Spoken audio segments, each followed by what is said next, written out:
I warned everybody last time around that we need to get a hold of our elections in Arizona, specifically speaking to you, Maricopa County. We interviewed multiple times Secretary of State Adrian Fontes, and he was on the show a couple months back, and I asked Adrian Fontes a direct question, and I really did appreciate a truthful, direct answer. And I asked Adrian, this time around, a presidential election, a purple state, I'll call it a purple state, a state that could very well swing this election. Do we have all of our I's dotted? Do we have all of our T's crossed? Tell me no more problems with a Sharpie, no more problems with a printer, no more problems with the machine or the mail-in ballots or the rolls or the COVID. I'm sick of it. Let's do an election. 1 + 1 = 2. Night of, or maybe even a day or two later, have results fair and balanced. Well, now I'm reading breaking news. Arizona voters face massive disenfranchisement crisis. Officials must respond. Everybody on my phone is texting me. Talk to Shelby Busch. Shelby Busch. She was on Steve Bannon before. She just got interviewed for 60 Minutes. Shelby Busch. Shelby, welcome to the show. With We the People AZ, we have a lot to unpack today. Thank you so much for having me. Well, you can tell I'm just a pissed off American. I'm just a guy that wants to show up on November 5th, go fill in the little bubble, go home, have a snack, and, whatever, watch some football. But for some reason, in our country, in our state, and in our county specifically, there seems to be so many problems. Update us. What is happening now? So one of the number one things, during 2020, we discovered an issue with a 600% increase in provisional ballots. So provisional ballots are when people show up to vote and they're told, number one, you either voted already, or number two, you're not registered to vote. Many of these people had very long voting track records, and so we tried to identify a pattern. What we discovered is when you interface with Service Arizona, that is the motor vehicle division, when you interface with them for anything, if you want to order a duplicate license, if you need to register a vehicle, it affects your voter registration. And what was happening is people were going on to Service Arizona and registering vehicles in other counties. We have a lot of snowbirds here in Arizona, a lot. We have people who have part-time in Yavapai, part-time in Maricopa. So they were registering secondary vehicles at secondary addresses, and their voter registrations were being canceled, and they were being registered to vote in counties they didn't live in. Okay, so understood. I do not want to relive 2022 for personal reasons and for political reasons. I don't care about that anymore. What's happening right now? We have an election in a couple of weeks, a couple of months. What is happening right now? Correct. It is still occurring. People's voter registrations are being canceled. So if you interface with the DMV, anything from your political affiliation to your address is affecting. So when people show up on election day this year, they may not be eligible to vote and have their vote counted. October 7th is the deadline in the state of Arizona to register to vote. Every citizen here needs to go online and check their voter registration and make sure it's accurate. They need to make sure they're registered to vote in the right jurisdiction, at the right address, and by the right political party. And that has to happen very, very quickly. If people don't do it, they're gonna show up on election day and have a big, big surprise. So just to be clear, while we interface with the DMV, some people have multiple cars, houses, I got a house here and I got a house in Nebraska, whatever it might be. Somehow, I'm guessing technology, people have been added or deleted from various counties. Are you with me so far? Is that correct? Absolutely, that's correct. So technically, somebody could show up on election day and think they're going to go vote, and unfortunately, they're not registered. Is that what you're telling me? That is correct. Okay. Now, why is that a controversial statement? If that's what you're telling me, human to human, and I have no reason not to believe you, not to trust you, human to human, right? You to me. Why is that a controversial statement? Why, when I tell people I'm having you on the program, is somehow this a political red hat, blue hat situation? To me, I don't get it. Well, and that's the problem. Look, our elections, we've questioned and we've had issues with our elections going all the way back to New York City in the 1800s at Tammany Hall, right? When the unions were telling people vote often, and they would question people on the streets. Did you only vote once? You need to go back and vote again, right? So this isn't a partisan issue. As a matter of fact, we did an analysis of the over 9,000 that we discovered were affected by this in the last election. And at least 40% of them were Democrats or left-leaning independents. So this affects everybody. Okay. Is there any issues this time around? And I talked about the Sharpies and the printers, and there has been a lot of controversy around the voting machines, the Dominion voting machines. Mm-hmm. You, Shelby Busch, as somebody with We the People AZ, this is activism. This is citizen-driven. This is people that just want a fair and free election. This is people that love America, right? Conservatives, liberals, red, blue.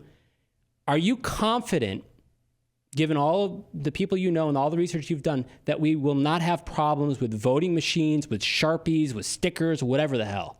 Is this going to be all above board on November 5th? I am not confident. And one of the number one reasons, aside from the facts, the evidence, and the data that we've analyzed, including through this primary, is the county, here in Maricopa specifically, the county's refusal to transparency. They talk about transparency, but every time we request records and those records don't make them look good, then those records all of a sudden become less accessible to the public. This is not how we build confidence in our elections. This is unacceptable. Okay, so it's unacceptable. Whether what you're saying is true, false, it's unacceptable that we're sitting here on a program and we have somebody saying that weeks away, we're not confident that when we wake up on November 6th or 7th or 8th, that Arizona is going to be represented well, and whether they vote for Kerry Lake or Ruben Gallego or Harris or Trump, that at least we have a clear winner in the state of Arizona. It's unacceptable. Have you spoken to Adrian Fontes, the Secretary of State? Have you spoken to Katie Hobbs, our governor? Have you spoken to any of these people? I have not directly spoke to them. I'm not sure that they would take a meeting. I'd be happy to talk to them. If I got Adrian Fontes to come in studio, would you talk to him? I mean, this is why I'm getting pissed off. The same thing happened last time, and I interviewed all the politicians, and I asked Donald Trump Jr., I said, hey, listen, if your father loses, is he going to, stand down and let it go? And it was, maybe, I don't know, we have to see if it's fair, and blah, blah, blah, blah, blah. I am so sick of that crap from everybody. We need to have this discussion right now and get all our ducks in a row before November 5th. I mean, this is crazy. And what is even more upsetting is Arizona, Maricopa County, has become a laughingstock of the whole country. I had my stepmom in New York. I'm from Syracuse, New York, and she sent me something on Instagram about the 100,000 people and whether they're going to be allowed to vote and are they citizens? And she's like, what is happening out there in Arizona? I mean, we look stupid. Right. We look stupid. It's a shame. So we only have a matter of weeks left. What can we do now to make sure that these issues don't come up? Well, I think the number one thing, like I said, and I cannot reiterate this enough, I've talked to activists and groups all over the country, and they are all experiencing the same thing. People register to vote, and they believe it's one and done. Unless you move or make any other drastic life change, people register to vote at very young ages, and then they walk away from the situation and they just show up every year to vote or every other year to vote. We have to monitor our own voter registration files. We have to take accountability, self-accountability for our records. People need to check. They need to ensure that they're registered to vote. They need to review their voter files. So you're just saying this is on the citizens. Like, if you happen to be watching this program right now, you need to Google it. I don't know if you know the website offhand. I don't. I probably should. But you need to Google it, fill in your information, your social security number, et cetera, and make sure you're registered properly. Is that what you're saying? This is just all on the citizens. There's no one else to blame. It's not the Secretary of State. It's not the federal government. It's not the state government. Oh, no, I'm not saying that is the truth. What I am saying is that the citizens, this country was founded on the citizens taking ownership of government. Part of why we're in the mess we're in currently with everything, but specifically our elections, is we allowed the people that were, quote unquote, the experts or smarter than us make the decisions while we sat at home. The citizens need to empower themselves and take control. This issue is something that our elected are very, very aware of. Our legislature is aware of it. The county boards of supervisors are aware of it. As a matter of fact, it was brought up at Maricopa County, the Board of Supervisors meeting, what was happening, that Service Arizona was altering people's registration. And the response from the county was, we know this is happening, we understand it's happening, but this isn't on us. This is a Secretary of State issue. Well, I'm sorry, it is on you. You were elected to represent the people in regards to their elections, and if Adrian Fontes is not making the appropriate changes, then all of our legislators should be screaming from the rooftop. I'm going to be contacting Adrian Fontes today after this program and trying to get it after our conversation. You mentioned Service Arizona. Is that affiliated with the DMV? It is connected to the DMV. It's part of the motor voter. So you said they're altering information. Are you saying that that's malicious, or that's just kind of the red tape and the bureaucracy? Are they doing it maliciously? Let's be clear. Correct. I can't tell you whether it's malicious. What I can tell you is this problem has existed for numerous years. 6, 7 years at least, we've been experiencing problems with people's political affiliation, addresses, and information being changed, and that the elected officials in this state are aware of it, and they've done nothing to fix it. So at what point does complicity become culpability? At what point is it malicious when you're aware of a situation and you refuse to rectify it for its citizens? What did 60 Minutes ask you about? Well, mostly they wanted to know why I continue doing what I do when all of the quote-unquote experts have debunked my work. And I asked Scott Pelley, I said, well, what are these experts? Who are these experts? But debunked what? That there's no problems? I mean, we have elected officials in power right now admitting that we're not sure how smooth things are going to go. I mean, they're admitting that. Absolutely.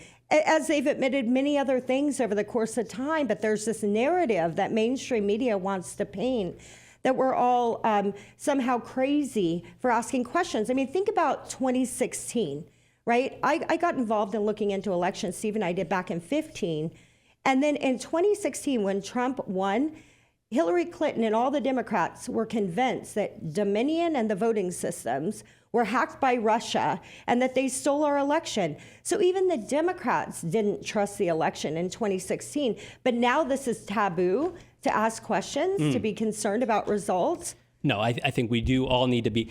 If there was never a problem, or even in the recent decades, and there was kind of no problems and everything was fine, then I think you would be, I'd put the tinfoil hat on you. But we can look to Gore v. Bush. We can look to the Trump elections. We can look to a lot of elections that have just made our country a freaking laughingstock, and I'm sick of it, especially here in Maricopa. Okay, so a guy that I follow, a guy that my audience probably knows, the ABC 15 guy, right? The data guru, Garrett Archer. And I love Garrett because on election day, there's nobody better in the country. Maricopa incoming, right? He always has all the results, and he even goes neighborhood to neighborhood and shows what's happening with voting. There's nobody better in the country, a data guy, than Garrett Archer. But he did post a tweet, and he mentioned you. So I want to read the tweet, and I want to give you an opportunity on this program to respond. It goes as followed from Garrett Archer. A pre-litigation demand letter has been filed against Maricopa County targeting election equipment. By itself, it's not interesting since it's filled with the usual fantastical claims about secret tests and altered machines. What's more interesting are the parties, the Shelby Busch-controlled Maricopa GOP, represented by Kari Lake's attorney, meaning, in all likelihood, the state party passed on it. Please explain. Please respond to that. I mean, he's kind of calling you out there, right? Absolutely. We did submit a demand letter last week, Thursday, on behalf of Maricopa County Republican Committee. And we're simply asking the county, number one, do you intend to comply with the laws of the state of Arizona when utilizing this equipment in our elections? in November?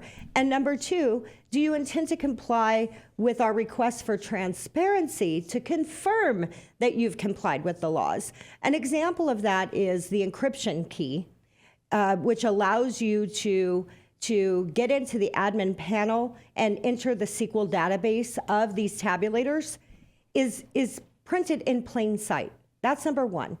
Arizona laws and the EPM, which was approved under not only Katie Hobbs, but Adrian Fontes, states that no passwords used in our election should be vendor controlled, right?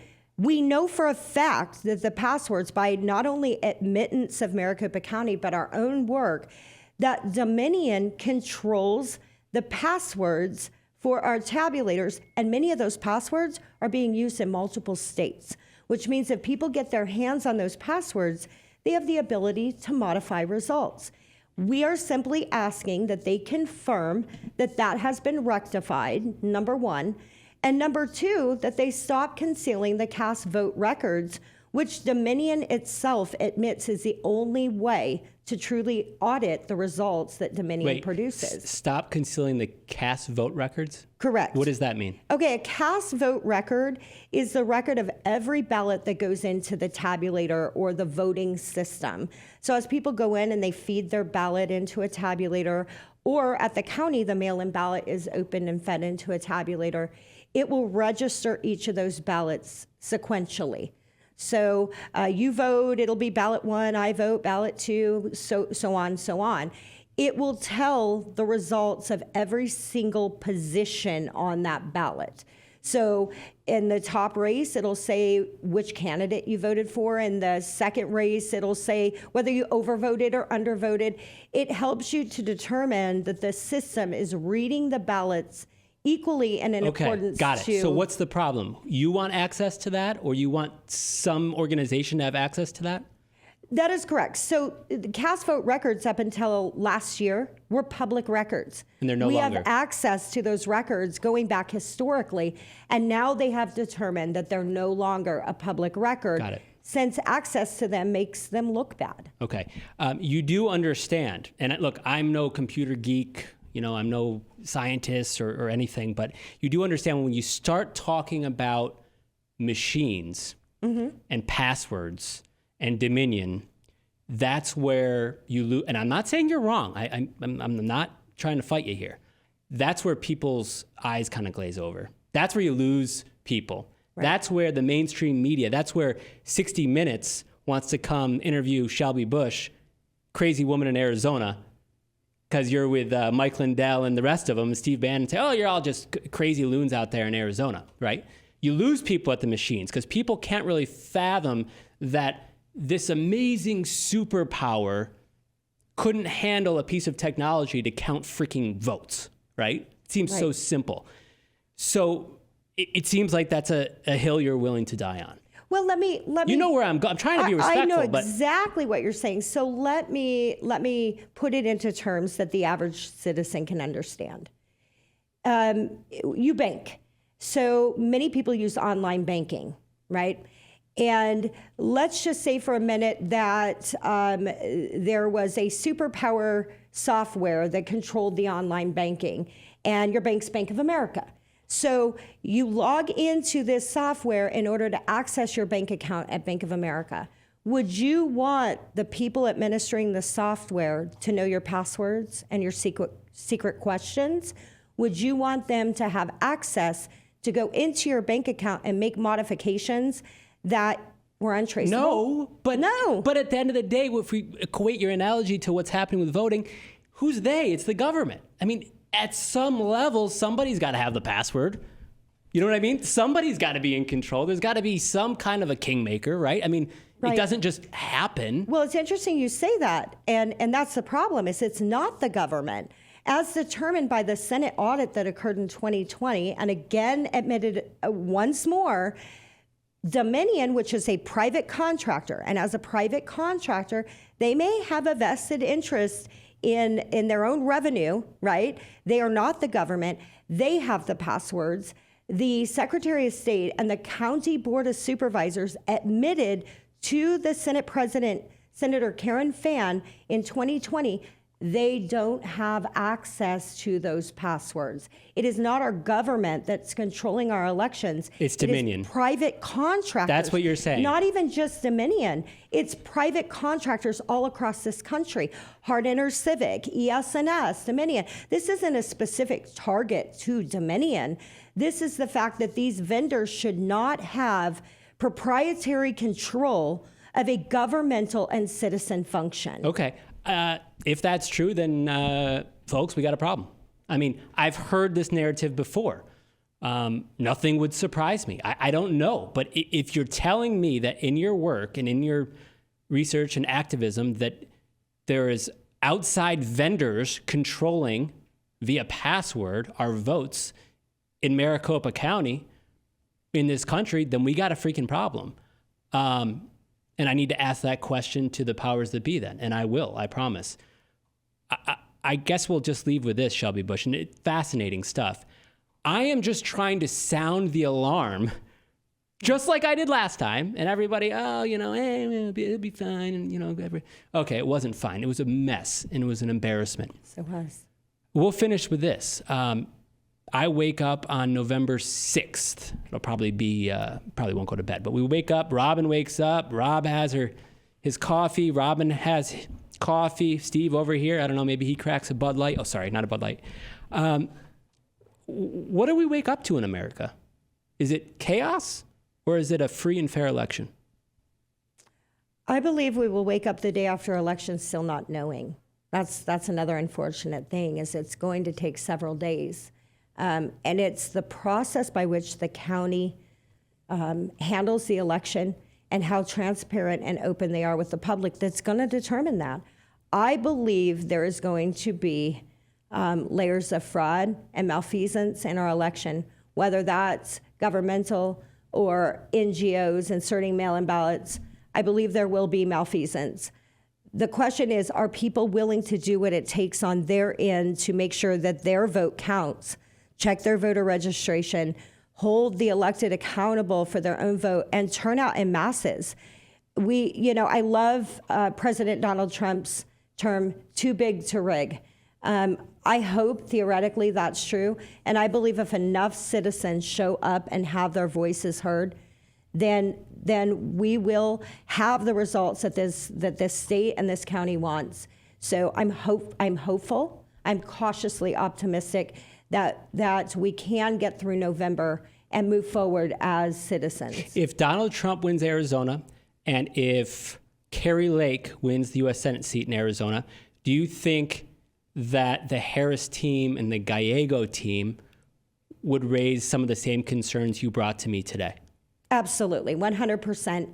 They are already setting the stage. The Department of Justice held a press conference talking about organizations that are funded by Russia. Okay. To be fair, that's what we're on this program. To be fair, I think everybody's setting the stage. I think both sides, and if you're a fair person, you'll admit this, Shelby. Yep. Both sides are setting the stage. Listen, I told you days before the last presidential election, days before, I was honored to interview Donald Trump Jr. And I like the guy. I think he's a cool dude. He was setting the stage for his father to lose. That's what he was doing. That was the narrative that he was calling into all of these programs across the country. Just in case Dad loses, we better kind of lay the foundation here that it wasn't free and fair. I'm not saying it was or it wasn't. I'm just saying, as a person in the media deals with all these kind of people, I think this time's different. I think both sides are setting the stage for a loss, and then they can claim all these problems. My point is, at least on a micro level, locally here in Arizona, Maricopa County, let's have these conversations. Let's air all our bad laundry before Election Day, and maybe things will go smoother. I'm just really pissed off. I'm glad you came on the show, but this is why people, I know very intelligent people in my life, and you know what they tell me? They say, Billy, screw politics. I don't care. I'm not even going to vote. It's because of shit like this. I agree with you. Number one, I think both sides are setting the stage, and I think that is because deep down, most people recognize our elections are not free, fair, honest, and transparent. And I think the only way we eliminate the crutch or the ability for either side or either candidate to come back later and say, I didn't lose fairly or there was a problem with the elections. Let's fix the damn elections. We got a couple weeks. Fix them. I know. I've been saying this for not just me, everybody. I mean, it seems like everybody that's just a normal citizen is like, I'm not sure how they do it, what they do it, passwords, machines, but hey guys, we're taxpayers. We're paying your salary. Fix this stuff. I mean, it's just frustrating. And I am, by the way, willing to, if Call him out. Go Secretary ahead. of State Adrian Look Fontes, right at that camera. Go ahead. Yes, if Secretary of State Adrian Fontes is willing to sit down with me, I am happy to come back on the air with Billy and Secretary of State Adrian Fontes and discuss some of these issues, because our government needs to answer to we the people. And that's the bottom line. Well, I hope that Adrian Fontes and his people know that I'm fair.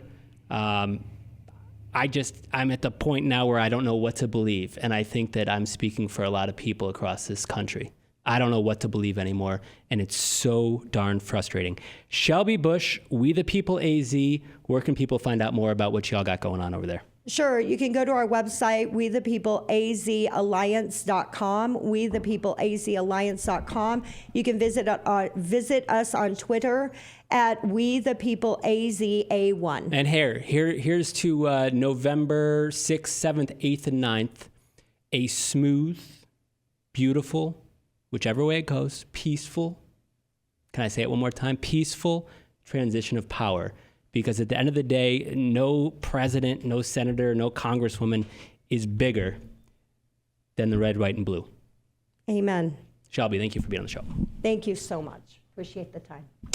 Like, subscribe, share this interview, attack me all you want. I think Shelby can handle the heat too. We'll be right back. Thank you.